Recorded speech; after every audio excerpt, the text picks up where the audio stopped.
Intro na.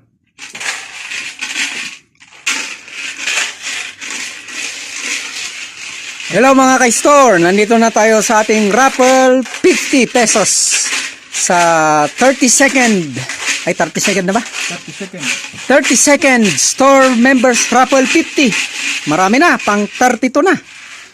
Ngayon si Brother Peds ang bubunot, si Brother Ronnie naman ang magsusulat.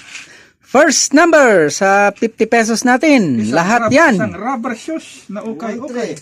Rubber shoes ang mapanalunan, ito po. Okay na rubber. Number 13. Number 13. Si Brother Ray. Si Brother Ray. Nakuha niya yung sarili niyang product. Ang susunod ay hanger. Hanger. Ito po, hanger. 1 dozen. Oh, 1-8. Number 18. Number 18. Ako. Si Brother